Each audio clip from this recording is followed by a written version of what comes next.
On the way home that weekend, we decided to tow a four-wheel seaside bicycle back to Aylesbury, so I got Pat Jones to ride the bike, whilst we towed the bike all the way from Yarmouth to the outskirts of Norwich, before deciding to leave it outside a pub, as I began to realise we could be captured by the police going through London. It was all good fun, and it all made us laugh.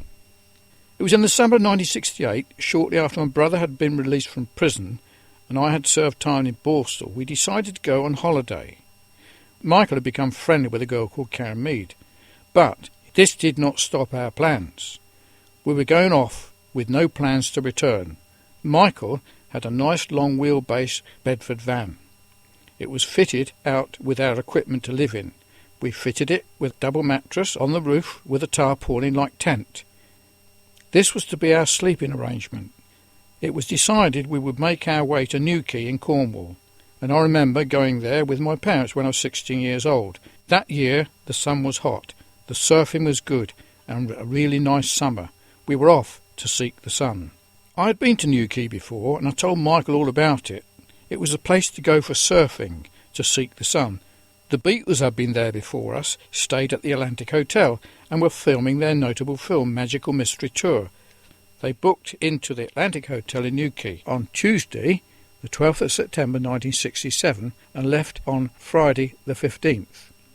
Newquay was a famous place to go for a holiday, but at first, mischief was what we were up to. Our first mischief that we planned but failed to do was stealing a speedboat moored in the water of Barnstable. That evening we had planned to swim out to the boat and cut its mooring and float it down the river and load it onto a trailer. That afternoon we borrowed tools from a workshop, got some welding done to make a tow bar for the van. We needed a tow hitch to drive away with the stolen speedboat and trailer that night. All went to plan, until that night when we got the trailer ready, but when we looked at the cold dark water, it being pitch black, we both lost our bottle and decided to call it off. We left Barnstable disappointed. Our first bit of work was to work at the Gull Rock Hotel in Newquay. I was a waiter, my brother was a kitchen porter. I'd never been a waiter before, but soon picked it up. We were given sleeping quarters, but we soon realised this kind of work and life was not what we wanted. The hours were unsociable, so the next morning we decided not to go to work. We just stayed in bed. We made a huge joke of it and expected to get the sack. Sure enough, we were knocked up, and when it was realised we were late, but still we did not surface. When we decided to get up, we went to the chef, believing we'd got the sack, and so to collect our pay. To my surprise, they hadn't sacked us, just thought we'd had too much to drink the night before, and were prepared to overlook our sleeping. I said no, we would leave, and we were each given £1 each that we had earned for the day's work.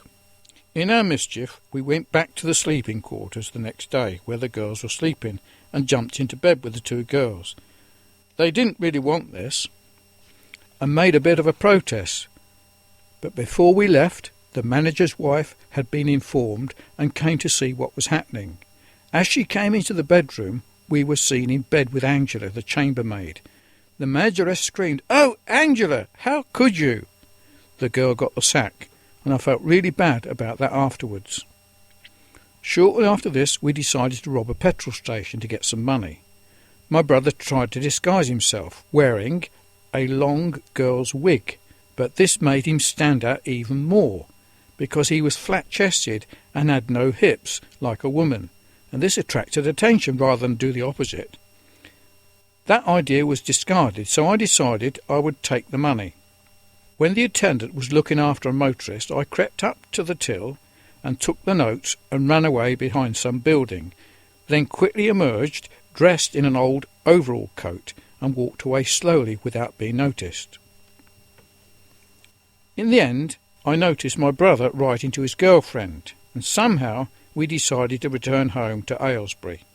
After this, I began to spend time with Pat Jones, as my brother got more involved with his girlfriend. Pat Jones and I got into all kinds of things, which I will mention later. I was 20 years old and he was just 16, so we began to learn many things from me, all of which was probably bad for him. It was after this I managed to get a job with Radio Rentals at Hemel Hempstead. This was a good job, and at 20 years old I was the only colour TV engineer in Hempstead branch and with a company car. Michael was in love with his girlfriend, but she was just 16 years old. But her parents would not agree that he and her should get married, because he'd been in prison. Not that they knew that, as he had changed his identity and name to Kenny Tyndale. However, Michael and Karen left for Gretna Green and planned to marry as soon as they could. This was because you could legally marry at the age of 16 without parents' consent. However, Karen got cold feet and ran away, and their relationship ended after that event. Michael then sold his house at Brackley, moved to Spain, and lived a life in the sun on his Bobcat catamaran. This eventually got damaged in a hurricane in 1974. I spent the summer holiday there helping him repair the ship in Denia Harbour. After this time, Ken Knight wanted to go sailing in Brighton, so I agreed to go on the sailing trip to Shoreham. This weekend we went sailing with Ken and Grace Knight. I took with me Mary Bilton, a girlfriend of mine, Bernie Gilbert, Alison Knight and Pat Jones. Whilst we were there, Mrs. Knight went off to stay with a Christian friend in Brighton. Not that I knew that, and at that time I just thought she didn't like sailing, and it was a Sunday. However, she wanted to go to church. The friend of Mrs. Knight invited us back to his home. He was called Tom and was the manager of the insurance company of Brighton. That afternoon he sat and talked to us about the Bible. I was almost convinced by his talk and began to believe there was more in the Bible message than I had ever liked to admit before. He told us about the history of the Jews and all future events, and the return of the Jews to the land of Israel in 1967 was a clear sign of the last days. I had learned since then that such prophecies have already been fulfilled. I was very impressed by all this, so much so that I began to tell my friends at college the very next day all about it. This made me read parts of Deuteronomy about the curses that would come upon the Jews if they forsook the law of Moses and reject Jesus Christ. At this time Pat Jones was on his final year at school, and he informed me of a bully who relentlessly gave him grief at school. The school was the Grange Secondary Modern School, the school I had attended in June 1966. One day at the evening youth club at the school I decided we would sort out this bully, so I instructed Pat Bones what to do. I was dressed in my long Crombie overcoat, which my mum had altered for me, and inside I kept a large, long rubber torch, which was ideal to use as a cosh, not too hard to break the skull, not too soft to do no harm, just about right to knock someone on the head and possibly knock them out. This was the plan. We were to go to the youth club and search out this bully. The Grange Youth Club was held behind the school buildings in some prefabricated buildings. It was early evening and not too dark, and a few people were around, and we looked out for the bully.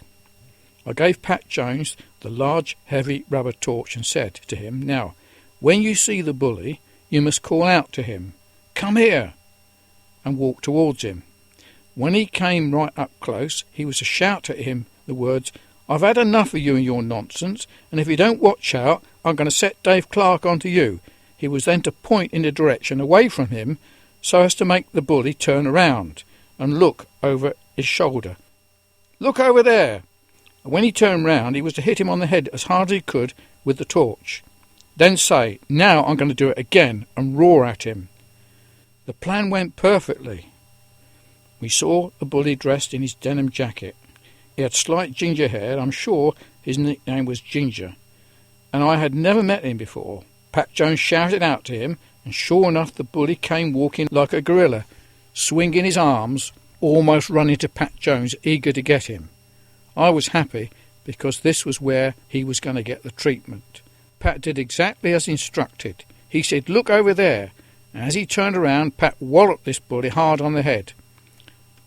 Every eye was on the two in conflict. The bully was stunned, and his hands went up to his head to hold it, as it hurt. Then Pat Jones shouted to him, saying he was going to give it to him again, and sure enough, the bully ran away, as predicted. I encouraged Pat to chase after him and make sure he knew his place. Everyone looking on looked on in amazement. From that day, forward, Pat Jones had no more trouble from the bully. I felt quite satisfied in dealing with him this way. How would Jesus have dealt with this bully today? This is a real problem to parents in a world of violence like today. I was not a Christian then, but this remedy actually worked in Pat Jones's case.